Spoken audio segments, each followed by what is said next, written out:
లో మీరు చూస్తున్నారు Pocharam Srinivas Reddy is a very senior. గతంలో టీడీపీ తర్వాత బీఆర్ఎస్ నాయకుడైన కాంగ్రెస్ పార్టీ చేస్తున్న రైతు సంక్షేమ పథకాలు కానీ అన్ఎంప్లాయ్మెంట్కు 100 రోజుల్లో 31,000 యువకులకు జాబ్స్ ఇవ్వడం కానీ అలాంటివి చూసి ఆకర్షయి కాంగ్రెస్ పార్టీలో వస్తున్నారని వచ్చినందుకు బీఆర్ఎస్ నాయకుల్లో కేటీఆర్ కానీ హరీష్ రావు కానీ ఇంకా ఇతర నాయకులు మాట్లాడుతుంటే నవ్వాలనా ఏడవాలనా సిగ్గు శరం ఉందా ఈ నాయకులకు అని మీ ప్రెస్ ద్వారా నేను వాళ్ళకు తెలియజేస్తున్నాను. ఈ సమాజానికి యావత్ తెలంగాణ సమాజానికి ప్రజాస్వామ్యానికి కూని చేసింది కేసీఆర్. ఈ డిఫెక్షన్ అని నేర్పించింది కేసీఆర్. ఎంపీ నుంచి మొదలు పెట్టుకుంటే ఒక సర్పంచ్ లేదు గ్రామ పంచాయత్ మెంబర్ వరకు డిఫెక్షన్ చేసింది కేసీఆర్. కలిశం చేసినట్టు మొత్తం సిస్టమ్ని ఖరాబ్ చేసింది కేసీఆర్. నడి బజార్లో పెట్టి పనిష్మెంట్ చేయాలా కేసీఆర్ని. ఎంత మంచి తెలంగాణ, ఈ వ్యవస్థని చెడగొట్టినారు. ఇవాళ నేను మీ డాక్యుమెంట్స్తో సహా మీకు మొత్తం అందజేస్తాను.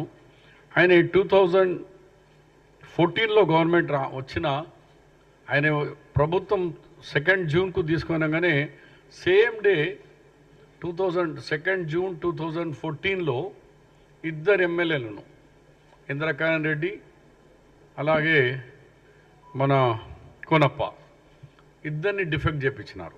సేమ్ డే ముఖ్యమంత్రి కాగానే ఇద్దరిని బోని చేసినాడు. దాని తర్వాత మొత్తం 14 and 18 పీరియడ్లో 5 yearsలో ఎంపీస్ 4, ఎమ్మెల్యేస్ 25, ఎమ్మెల్సీస్ 18, టోటల్ 47 వ్యక్తులకు ఆయన డిఫెక్ట్ చేయించారు. దీంట్లో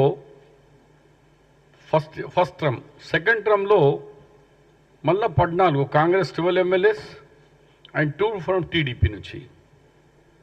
అలాగే Zilla Parishad chairmans, ZPTC member, municipal corporators, municipal chairmans ఇట్లా అనేక వ్యక్తులను డిఫెక్షన్ చేయించినప్పుడు వీళ్ళకప్పుడు యాదకి రాలేదా?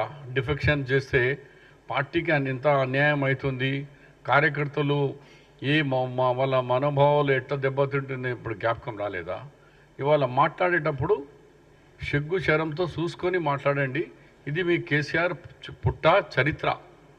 అంటే ఇంతమందిని డిఫెక్షన్ చేయించిన ఆయన పేర్లతో సహా మీకు మొత్తం డీటెయిల్స్ కూడా సబ్మిట్ చేస్తాను. అలాగే అది కూడా చూడలే, 2018లో కాంగ్రెస్ పార్టీ 19 ఎమ్మెల్యేస్ వస్తే ఒక దళిత నాయకుడు ఇప్పుడు ఉన్న డిప్యూటీ సీఎంగా ఉన్న భట్టి గారు as the leader of the opposition Congress party ఉంటే ఆయనకు 12 ఎమ్మెల్యేలు డిఫెక్ట్ చేయించినాం.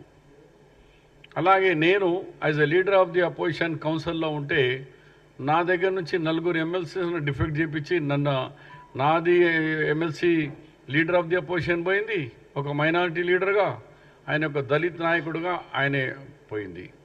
అంటే నువ్వు ఎవరికి వదిలినావా కేసీఆర్? ఒక దళిత్కు మీద నీకు ఇంత ప్రేమ లేదు. తెలంగాణ గురించి నేను ఎంత ఏ విధంగా నీకు సాయం చేసినా నువ్వు పర్సనల్ నీకు తెలుసు. నువ్వే గతంలో అన్నావు పర్దేకే పీछे పర్దేకే సామ్నే, షబ్బీర్ భాయ్ పర్దేకే పీछे ఎంతో తెలంగాణకు తీసుకొచ్చేందుకు కృషి చేసినారు మీరే అన్నారు. అలాంటి వ్యక్తిని కూడా మీరు అహంకారంతో డిఫెక్షన్ చేయించినారు. ఇవాళ ఈ డిఫెక్షన్ మీద మాట్లాడే వాళ్ళు ఒకసారి ఈ ఫిగర్స్ అన్నీ మీకు పంపుతున్నాను కాబట్టి మీరు వాళ్ళనే చెప్పాలా. ఇంతమందిని 47+ అంటే దాదాపు 60-65 మందిని డిఫెక్ట్ చేయించిన, అది కూడా ఎమ్మెల్సీసే. ఎగ్జాంపుల్గా ఎంపీస్ 4 అది చెప్పినాను మీకు. తర్వాత డిఫెక్షన్ ఎమ్మెల్యేస్ లీజ్ కూడా కంప్లీట్గా మీకు హ్యాండ్ ఓవర్ చేస్తున్నాను.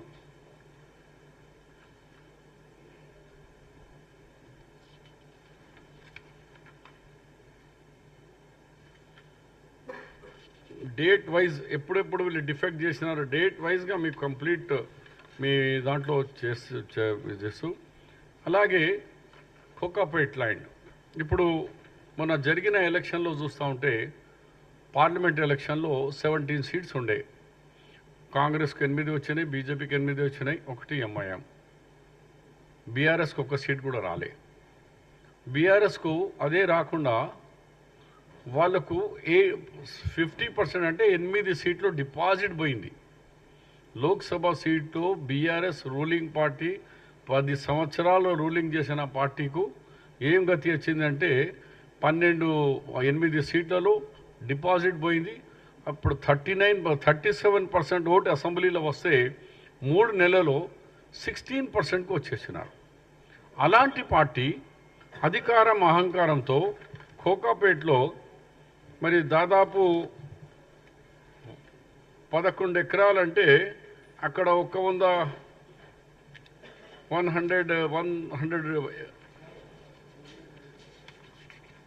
కోకాపేట ఎక్కడ ఉందండి బాబు?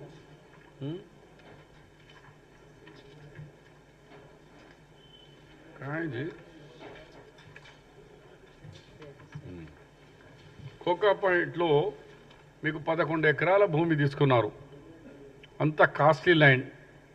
దానివల్ల మీరు కట్టింది ఓన్లీ 37 crores రూపీస్ కట్టి అక్కడ 1100 కోట్లు అంటే 1100 crores రూపీస్ ఒక వాల్యుబుల్ ల్యాండ్ను మీరు 37 crores పెట్టి తీసుకున్నారు. నేను గవర్నమెంట్తో డిమాండ్ చేస్తున్నాను మీ ద్వారా, ఏంటంటే కాంగ్రెస్ పార్టీ కూడా డిమాండ్ చేస్తుంది, ఆ 37 అది కోకాపేట్లో ఆయన అలాట్ చేసుకున్న ల్యాండ్ అది ఇమ్మీడియట్లీ గవర్నమెంట్ టేక్ కవర్ చేసుకోవాలా, చేసుకొని దాన్ని వేలం పాటించి ఆ డబ్బులు వచ్చినాయి అన్నీ కూడా మన ఈ రైతులకు ఇప్పుడు రుణమాఫీ దాంట్లో డబ్బులు కడితే మన ప్రభుత్వానికి ప్రజల మీద భారం కూడా తక్కువ పడుతుంది, మనకి ఇంట్రెస్ట్తో లోన్ తీసుకొచ్చేది కూడా తక్కువ పడుతుంది. ఎందుకంటే పార్టీ ఖతం అయిపోయింది వాళ్ళది. 37% నుంచి 16% ఓట్స్ ఉన్నాయి, 8 ద్వారా డిపాజిట్ లేవు. అలాంటి చోట వాళ్ళు ఒకటే చోట ఆల్రెడీ టీఆర్ఎస్ ఆఫీస్ ఉంది వాళ్ళకు. కాంగ్రెస్ హయాంలో నేను క్యాబినెట్ ఉన్నప్పుడే అది ఇచ్చినాం. ఇప్పుడు ఏం అవసరం ఉంది వాళ్ళకు? అంత పెద్ద కోకాపేట్లో అంత కాస్ట్లీ ల్యాండ్ 11 ఎకరాలు. ఆ ల్యాండ్ను ఇమ్మీడియట్లీ గవర్నమెంట్ టేకప్ చేసుకోవాలా. దాన్ని మా కాంగ్రెస్ పార్టీ స్వతంత్రం ఇచ్చిన కాంగ్రెస్ పార్టీ ఈ గాంధీ భవన్ రెంటెడ్ బిల్డింగ్ అక్కడ ఇచ్చిన మహాత్మా గాంధీ ఐడియాలజీ అది ట్రైనింగ్ సెంటర్. మాకు ఇప్పటివరకు ఆఫీస్ లేదు. ఆఫీసు కడితే అది గవర్నమెంట్కు డబ్బులు కడితే కోర్టుకు పోయింది. సుప్రీంకోర్టులో గవర్నమెంట్ ఇచ్చిన ల్యాండ్కు హౌసింగ్ బోర్డు అని క్యాన్సిల్ చేశారు. ఇప్పటివరకు కాంగ్రెస్కు లేదు. మీకు ప్రతి జిల్లాలో ల్యాండ్ అలాట్ చేసుకున్నారు, కోట్లాది రూపాయలు ల్యాండ్ ఎడ్ చేసుకున్నారు. అది తర్వాత జిల్లా చూద్దాం. కానీ కోకాపేట్లో మాత్రం ఆల్రెడీ మీకు టీఆర్ఎస్ ఆఫీస్ అంతా జూబ్లీహిల్స్లో ఉంది, అనదర్ ఆఫీస్ అవసరం లేదు. మీ ఆఫీస్కు మీ ఓటర్ సంఖ్య కూడా తగ్గిపోయింది, 16%కు వచ్చేసినారు. అందు గురించి డిపాజిట్ కూడా పోయినాయి మీకు. ఆ బిల్డింగ్ ఆ land complete government hand over చేసుకోవాలా. అది యాక్షన్ చేసి ఆ పైసలన్నీ కూడా మన రుణమాఫీ దాంట్లో కట్టాలని నా ఒక సజెషన్ చేస్తూ, కొంతమంది సింగరేణి మాట్లాడుతున్నారు. నేను మంత్రిగా చేసిన 5 years as a Singareni coal మినిస్టర్గా. నేను ఉన్నప్పుడు 76,000 ఎంప్లాయీస్ ఉండే. ఈరోజు 21,000కు వచ్చేసింది. అంటే 50,000 సంఖ్య తగ్గిపోయింది. ఎవరి రిజిమ్లో 10 సంవత్సరాల BRS and TRS BRS and BJP ఇద్దరు కలిసి అక్కడ కేంద్రం రాష్ట్రం ఇద్దరు నాటకాలు చేసి 50,000 ఉద్యోగాలు ఖతం అయిపోయినాయి. ఓపెన్ మైన్స్ స్టార్ట్ కాలేదు. దానివల్ల ఇవన్నీ ఇబ్బందులు వచ్చి ఇవాళ ఇద్దరు ఓ హిందీ మే బోల్తే నా మగర్మచ్ కే ఆంసు ముసలి ముసలి కన్నీరుగా ఒకరి మీద ఒకరు మాట్లాడుకుంటున్నారు. ఇద్దరు తోడు దొంగలుగా అప్పుడు వివరించి ఈ కోల్ మైన్స్కు ఈ పరిస్థితిలో తీసుకొచ్చినారు. కాబట్టి రాష్ట్ర ప్రభుత్వం డెఫినెట్గా ఈ కోల్ మైన్స్కు కాపాడాలా. ఇది నిజాం సర్కార్ తీసుకొచ్చినది ఇది మన ఇండిపెండెంట్ కంటే ముందు నిజాం సర్కార్ ఆ పీరియడ్లో సింగరేణి మన దగ్గర ఉన్నది, వేరే ఏ రాష్ట్రంలో లేదు. ఎందుకంటే ఇది నిజాం సర్కార్, అప్పుడు నిజాం ప్రభుత్వం మొదలుపెట్టింది సింగరేణి కాలనీస్. ఆయన హయాంలో ఎట్లా బిల్డింగ్స్ కట్టినారు, ఎలాంటి గెస్ట్ హౌస్లు ఉన్నాయి, వాళ్ళ వర్కర్స్కు ఫెసిలిటీ. కానీ 10 సంవత్సరాల్లో వాళ్ళకు ఇల్లు కట్టియలేదు, వాళ్ళ వెల్ఫేర్ చూడలేదు. అన్ని విధంగా ఆ మైన్కు కేంద్ర ప్రభుత్వంతో ప్రైవేటీకరణగా బిల్ మీద సంతకం పెట్టింది పార్లమెంట్లో కేసీఆరే. ఇవాళ ఏమో అన్ని అబద్ధాలు మాట్లాడుతందుకు వస్తున్నారు. ప్రజలు గమనించి అందు గురించే మీకు 8 చోట డిపాజిట్లు పోయింది, ఒక్క సీట్ గెలవలేకపోయినారు. ఓటింగ్ పర్సెంటేజ్ కూడా 16%కి వచ్చింది, అంత తగ్గిపోయింది.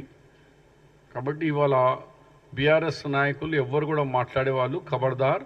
ఒకసారి ఆకాశం మీద చూడండి, మీరు చేసిన పొరపాట్లు ఎంత, ఈ సమాజాన్ని ఎట్లా నష్టం చేసినారు. కొత్త రాష్ట్రం తెలంగాణను బర్బాద్ చేసినారు. అంతా మార్కెట్లో సేల్ ఫర్ సేల్ అన్నట్టు ఎమ్మెల్యే ధర ఇంత, ఎంపీ ధర ఇంత, చైర్మన్ ధర అంటే అట్లా పెట్టి అంగడి బజార్లో కొనుక్కొచ్చినట్టుగా కొనుక్కోపోయినప్పుడు ఈ వ్యవస్థని చెడగొట్టింది కేసీఆర్కు జనం పనిష్మెంట్ ఇచ్చినారు. ఇంకా ఇవాళ ఈ భూస్థాపం చేస్తారని కూడా నేను మా తెలంగాణ ప్రజల మీద నాకు ఆశ ఉంది, నమ్మకం ఉంది, చేస్తారు. మీరేమన్నా అడగాలంటే అడగండి. Thank you. ये डाल दो जी सबको मीडिया।